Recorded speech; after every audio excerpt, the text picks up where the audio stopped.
सुना दिया, ठीक वैसा ही होगा। अब पथलो के छतिया भाभी अब भेला है तो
कुमारी। हाँ माँ, क्या हुआ बेटा? अभी देख तुम क्या करती बेटा? माँ, मैंने चाचा रुदल सिंह का सारे रगत से पोशाक उतार लिया है। ठीक है बेटा, अब गलती कुगलती भाभी करियो जाबा भाभी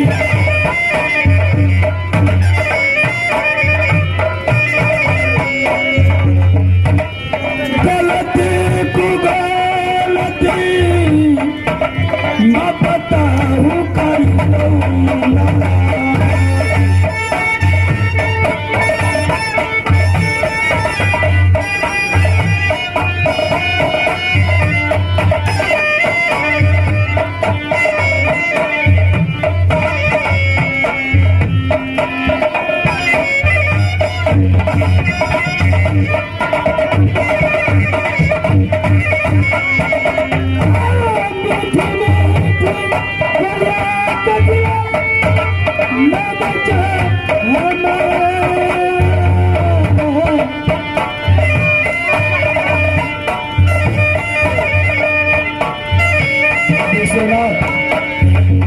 नजर से मुझे दूर मत करो। अगर उसी को जाने पर ना जाने क्या दुश्मन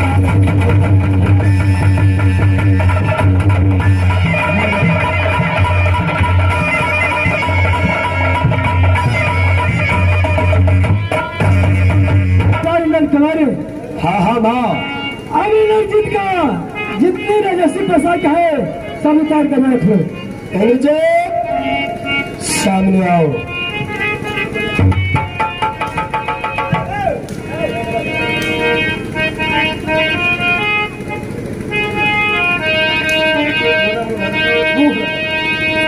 अरे गोतलो क्या तू बुझता या पान बहीन गया भगली। अरे गोतलो क्या तू बुझता या पान भगली अपन बहिन गया भगली तो कथी लहतो सहोदरा से हम भीन गया भगली कथी लहतो सहोदरा से हम भीन गया भगली अरे बतलो के तो अपन बहिन गया भगली अपन बहिन गया भगली न कथी लहतो सहोदरा से हम भीन गया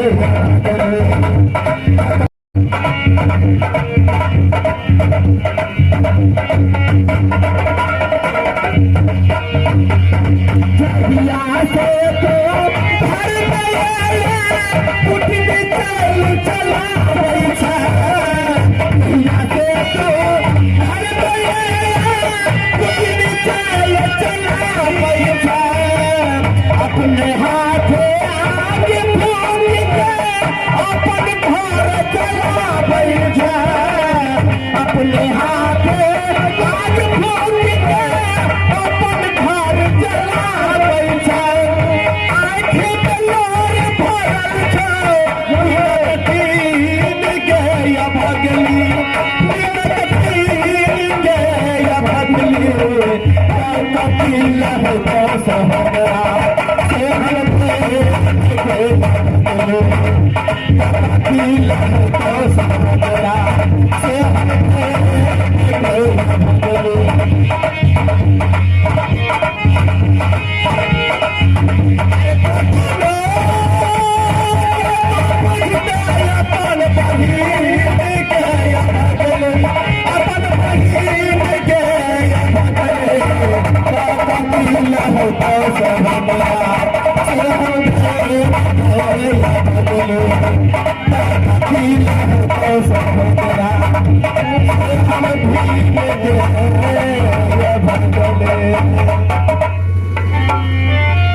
अब तुम्हारा अधिकार मोहब्बत में कुछ भी नहीं है। क्या कहा भैया? इस मोहब्बत के अंदर मेरा कुछ नहीं है। नहीं नहीं भैया, टाइम करो। चलो पुत्र इंद्रदेव सही कह रहा है इंद्र कुमार। ये हमारा बेटा इंद्र कुमार हाथ मोहब्बत में कोई अधिकार नहीं है। सामने आ बेटा, बेटा इंद्र कुमार।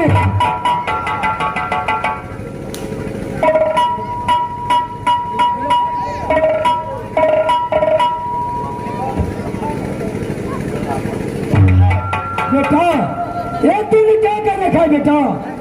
जितनी बस्ता रहता है पर की सब उतार दो बेटा। हाँ हाँ माँ, मुझे सामने आओ।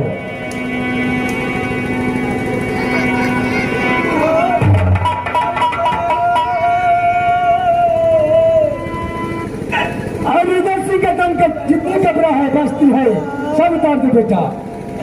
अब भैया सती फूला चल सामने आओ।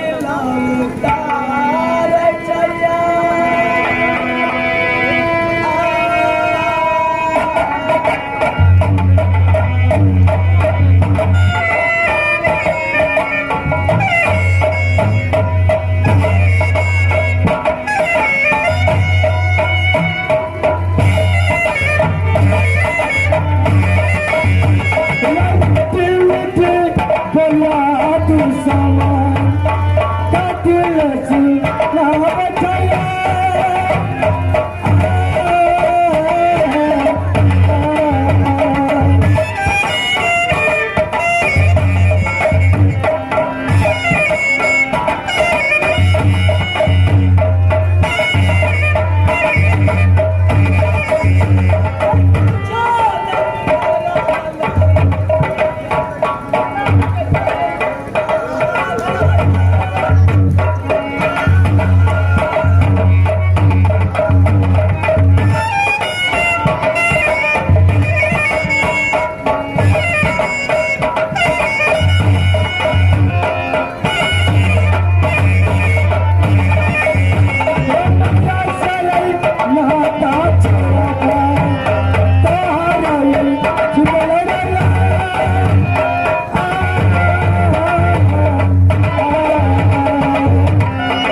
इंद्रजीत कुमार, अगर तुम्हें यह पता करना है अपनी माँ सती फूला से जाकर पूछो।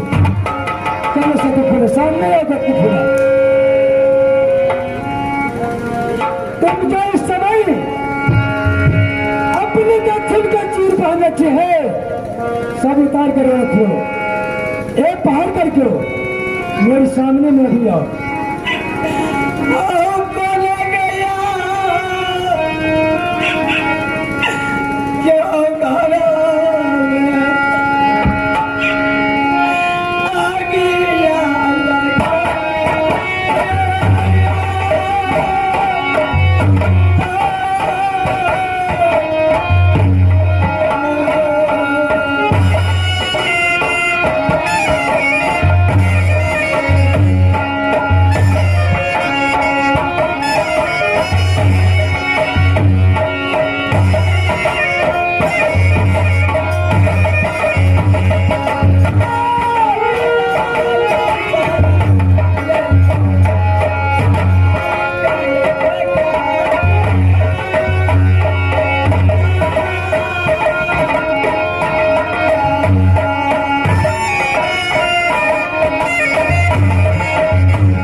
रहेगा।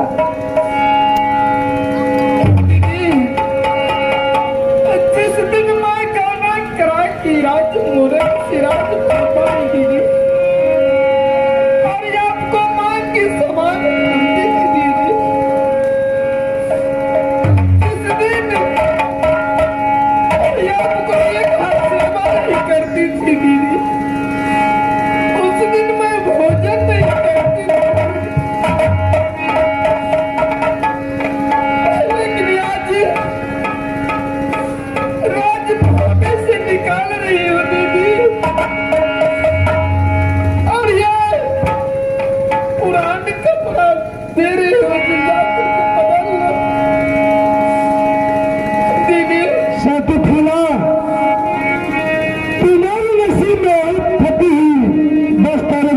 सती फूला, दीदी मुझसे गलती हो गई, क्षमा सती फूला, तुम्हारी गलती सती सेना कदापि माफ नहीं कर सकती है। सती फूला, गलती फूला